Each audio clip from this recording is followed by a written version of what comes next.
अब इनको रोक दो, नहीं तो अभी एक तीर मारेंगे, पत्थर के ऊपर से चमक कर नीचे गिर जाएगा। राम ने कहा चुप रहो, चुप रहो। कहीं चुप क्या रहा है? तो जो दादा बाबा परवाजा 7 वर्ष तक गाली दे रही है, तब तक एक अकेला बुआ आ गई। अकेला बुआ यहाँ भी होती है। हाँ, अकेला बुआ आ गई। तो अकेला बुआ क्या कह रही है? अरे पहुना का करिए हो जन, हमें बड़ा धीर हो, पहुना का करिए हो जन, हवन बड़ा धीर हो, पहुना के गरिए जने, हमें बड़ा धीर हो, पहुना का करिए हो जन, हवन बड़ा धीर हो, पहुना के गरिए जने। ऊपर से करिया बारण ठाकुर सारी ग्राम जैसन, ऊपर से करिया बारण ठाकुर साली ग्राम ऐसन, ऊपर से करिया बारण ठाकुर साली ग्राम ऐसन, ऊपर से करिया बारण ठाकुर साली ग्राम ऐसन, भीतर से निर्मल जैसे गंगा जी के नीर हो, पहुना का गरिए हो जने, भीतरा से निर्मल जैसे गंगा जी के नीर हो, पहुना के गरिए जने, भीतर से निर्मल जैसे गंगा जी के नीर हो, पहुना का गरिए हो जने, हवन बड़ा धीर हो, पहुना के गरिए जने, हवन बड़ा धीर हो, पहुना का गरिए हो जने, हवन बड़ा धीर हो, पहुना के गरिए जने। तब तक एक सखी बोल रही है, अरे सखी ऐसा नहीं है, सुनो क्या? अरे सुंदर स्वभाव इनके सब बिन सराहे लायक, सुंदर स्वभाव इनका सब विधि सराहे लायक, सुंदर स्वभाव इनके सब विधि सराहे लायक, सुंदर स्वभाव इनका सब विधि सराहे लायक, सिया जी के छाया ऐसन सावल शरीर हो, पहुना का गरिए हो जने, हवन बड़ा धीर हो, पहुना के गरिए जने, सिया जी के छाया ऐसन सावर शरीर हो, पहुना का गरिए हो जने, हवन बड़ा धीर हो, पहुना का गरिए जने। तब तक एक तीसरी सखी क्या बोल रही है? अरे चितवन कमाल इनके मुस्कन गजब करे, चितवन कमाल इनका मुस्की गजब करे, चितवन कमाल इनके मुस्कन गजब करे, चितवन कमाल इनका मुस्की गजब करे, प्रेमिन के बांधर खातिर जुल्फन के जजीर हो, पहुना का गरिए हो जने, हवन बड़ा धीर हो, पहुना के गरिए जने, हमें बड़ा धीर हो, पहुना का गरिए हो जने, हवन बड़ा धीर हो, पहुना का गरिए जने। इतने में एक सखी और बोल गई कुछ, सब तीनों बोल रहे हैं, गाली दे रही है खूब, लेकिन कह रही गरियाना जन। वो क्या बोल रही है?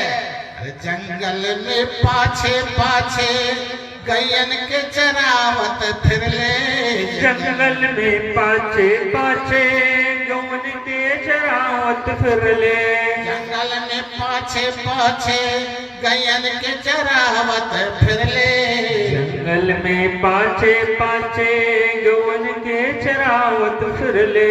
इतने में लक्ष्मण भैया ने तुरंत तीर निकाल दिया, भैया तब हम लोग गैयन का चरावत रहे जंगल में। तब तक राम जी ने कहा सुनो तो किसको कहते हैं, सुनो तो पूरी बात। अरे पूर्वज दिली पीन के जैसे अहीर हो, पौना का गरिए हो जने, हवन बड़ धीर हो, पहुना के गरिए जने, पूर्वज दिली पीन के जैसे अहीर हो, पहुना का गरिए हो जने, हवन बड़ धीर हो, पहुना का गरी है जनी।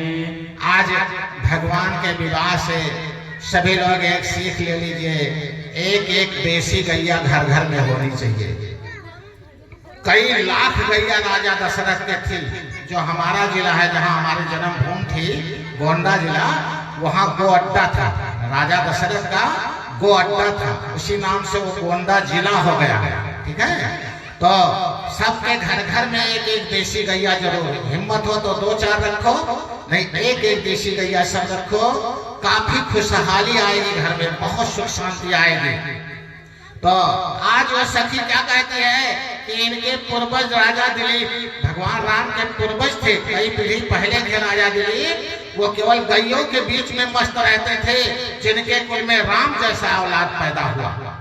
तो आप लोगों के कुल में भी सुपात्र औलाद पैदा होगा जब देशी गैया रखेंगे। अगर देशी गैया नहीं रहेगी तो नालायक औलाद पैदा होगा। उस गैया के रो में इतनी गुणवत्ता होती है, इसलिए जितने लोग भगवान विवाह में आए हो या जहाँ तक मेरी आवाज जाती है, सबके लिए संदेश है कि देशी गैया 1-1, 2-2, 4-4 जितनी जिसकी क्षमता हो। आप लोगों के पास तो खेत बात भी बहुत है, तो 2-4 देशी गैया रख सकते हैं और इससे आने वाली पीढ़ी को सद्बुद्धि मिलेगी। तो पूर्वज दिलीप के जैसे अहीर हो, पवना का गरियाई हो जन। धीर हो पहुना का गरी हो जनी। हमें बड़ा धीर हो, पवना का गरियाई हो जन। हमें बड़ा धीर हो पहुना का गरी। इतने में एक सखी तो बहुत जहर बोल गई, इतना उल्टा बोल गई कि लक्ष्मण भैया बिल्कुल तनमना गए। उसने क्या कह दिया, अरे रघुबर के 5 गो तो पिताजी प्रसिद्ध बाणन। रघुवर की 5 गो तो पिताजी प्रसिद्ध बाणन। रघुबर के 5 गो तो पिताजी प्रसिद्ध बाणन।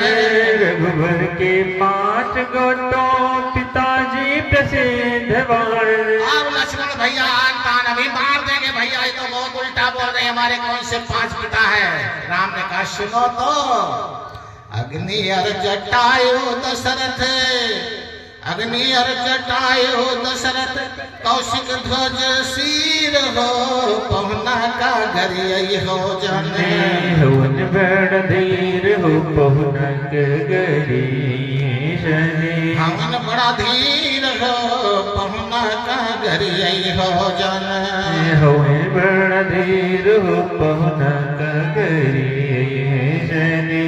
एक बार बोला आनंद कंद भगवान की जय। तो कुछ 10-5 मिनट आप लोगों को अच्छी बातें बना दें। तो बच्ची आ गई थी तो इनका भी भगवान का कार्य हो गया। ठीक है, संसार में कुत्ते 2 प्रकार के होते हैं। किस किस तरह के होते हैं? एक पालतू कुत्ता होता है, एक फालतू कुत्ता होता है। क्योंकि हमारी इच्छा रहती है हमेशा अच्छी बातें बताएं, लेकिन अभी ये भी होना जरूरी है। बच्चे चाहते हैं कि भगवान का कैसे शादी हुआ कैसे नहीं। वो भी जहाँ तहाँ शौकी बच्चे होते हैं, वहाँ बहुत विधान से सज धज कर आते हैं और कुछ नियम विधान बताया जाता है। लेकिन यहाँ चलो जितना बच्चों का शौक हो जाता है। तो कुत्ते 2 प्रकार के होते हैं, एक पालतू कुत्ते, एक फालतू कुत्ते। तो पालतू कुत्ते कौन होते हैं? जिनके गले में पट्टा पड़ा होता है। जिसके गले में पट्टा पड़ा होता है वो पालतू कुत्ते होते हैं। अगर उनके कोई मार देगा तो उसका मालिक उससे लाठी चला लेगा, लड़ाई कर लेगा, झगड़ा कर लेगा।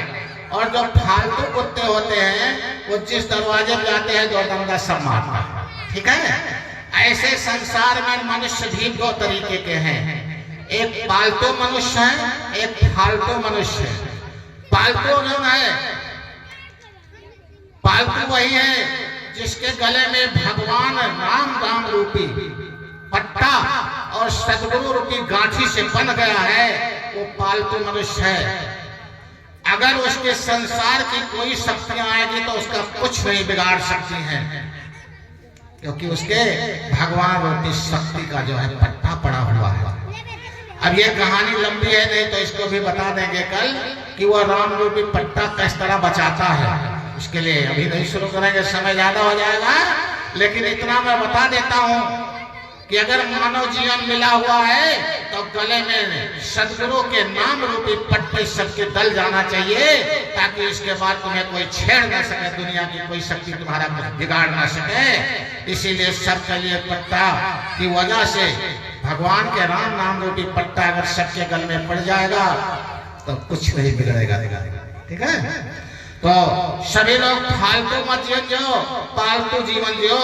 गले में प्रभु का नाम और सदगुरु के आशीर्वाद रूपी पट्टा डाल दिया जाए तो तुम्हें दुनिया की कोई आश्रय और तामसिक शक्तियां नहीं बिगाड़ सकती। संसार में जितने संसार में कष्ट और संकट है, मैं ये नहीं कहता हूं कि दुख नहीं पड़ेगा, लेकिन आपका कुछ नहीं बिगड़ेगा, कुछ नहीं बिगड़ेगा तेरा हरि शरण आने के बाद, कुछ नहीं बिगड़ेगा।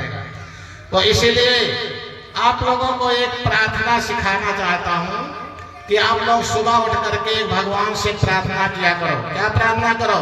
हर सुबह उठो तो यही कहो, हे प्रभु हमारी प्रार्थना सुनिए, मेरे पैर अपंगों के पैर बन जाएं, किसी अपाहिज के काम आ जाएं, मेरी आंखें किसी अंधों के काम आ जाएं, मेरे हाथ बेसहारा के सहारा बन जाएं, दुख और सुख में संतुप्त आंसू बहाते हुए लोगों को सांत्वना देने के लिए मेरी जीभ काम आ जाए। अगर कोई कष्ट में है तो उसको शांति देने के लिए जीभ काम आ जाए। कोई अंधा है तो उसको टिका करके कुछ दूर सहारा बन जाए, ये मेरी आंखें उसके काम आ जाए। मतलब हमारे शरीर के जितने अंग हैं ये क्या करें, किसी गरीब और रोगी की सेवा में मेरा पसीना बहे, कोई अतिथि कभी भी मेरे दरवाजे से भूखा प्यासा न जाने पाए। हे प्रभु आपने इस बालक पर हमेशा इस लायक बनाकर रखना, ये मेरी प्रार्थना स्वीकार कर लो। भगवान से सो करके उठो तो यही कह दो, हे प्रभु मुझे हमेशा देने लायक बनाकर रखना, कभी लेने लायक मत बनाना। जो जल बाढ़ है गाँव में और घर में बाढ़ दाम, और दोनों हाथ उलझिए यही सयानो काम। अगर आपके घर में धन दौलत बढ़ रहा है तो उसको लुटाना चाहिए, जितने लुटाओगे उतने बढ़ता जाएगा। इधर लुटा रहे उधर आता रहेगा, इधर लुटा रहे उधर आता रहेगा। अगर उसको रख लिए तो वह दूषित हो जाएगा, और दूषित धन हमारे विचार को दूषित कर देता है, और दूषित विचार हमारे कार्य को दूषित कर देता है, और दूषित कार्य हमारे जीवन को दूषित कर देता है, और दूषित जीवन हमारा जन्म जन्म बिगाड़ देता है। इसलिए हमेशा पवित्र विचार होगा तो पवित्र कार्य होगा, और पवित्र विचार जब होगा जब पवित्र धन होगा, और धन पवित्र जब होता है। जैसे अब तो नहीं रह गया, पहले इनार था, तो जिस इनार मतलब कुआं जानते हैं आप लोग, तो जिस इनार का पानी निकलता था वो इनार का पानी शुद्ध रहता था, जहां नहीं निकलता था वो दूषित हो जाता था। इसी तरह अपने कमाई का धन समाज सेवा में संसार में लगा देना चाहिए। ये किसी संत महात्मा की बाणी लिखा हुई है, कथा पूजा हवन इत्यादि में किया गया, चाहे धन हो, पैसा हो, समय हो, श्वास हो, संकल्प हो, जो आप लोग अपना समय दे रहे हैं ये मामूली नहीं है। इतना जितना समय आप लोग यहाँ दे रहे हैं छोटा मत समझना, इसकी बहुत बड़ी कीमत आप लोगों को मिलेगी। कौन देगा? जिसके नाम पर समय दे रहे हैं। मुझे जिस क्षण पता चल गया उस क्षण अपने जीवन का संकल्प कर दिया प्रभु के नाम पर।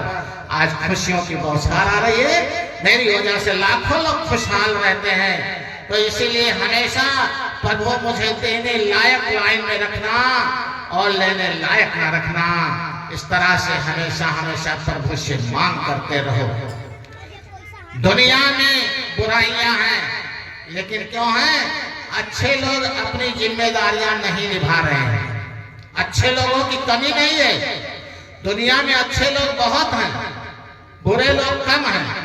लेकिन अच्छे लोग धीरे धीरे एकांतवासी होते जा रहे हैं। अपनी प्रतिष्ठा और नाम को बचाए रखने के लिए लोग बुरे लोगों के लिए पूरा संसार खाली करते जा रहे हैं। अच्छे लोग बहुत हैं, लेकिन अच्छी जगह पर अभी यहाँ ऑर्केस्ट्रा होने लगे तो शायद इसमें से 10 लोग भी नहीं आएंगे, लेकिन इतने लोग आ जाएंगे जितने लोग कि इसके पंडाल और पूरा बाग में लग जाएगा, क्योंकि सबका कार्य अलग अलग है। जो ये कार्य हो रहा अलग है, वो कार्य अलग है। तो इसीलिए दुनिया में अच्छे लोग बहुत हैं, लेकिन वो एकांतवासी होते जा रहे हैं, अपनी जिम्मेदारी नहीं निभाते हैं। अपनी प्रतिष्ठा और नाम को बचाए रखने के लिए लोग बुरे लोगों के लिए खाली कर रहे हैं। कुर्सी कभी खाली नहीं रखनी चाहिए। अच्छे लोग उस पर नहीं बैठेंगे तो स्वाभाविक है बुरे लोग कब्जा कर लेंगे, फिर संचालन की डोर उनके हाथों में होगी। और देश आज यही हो रहा है, परिणाम सबके सामने है।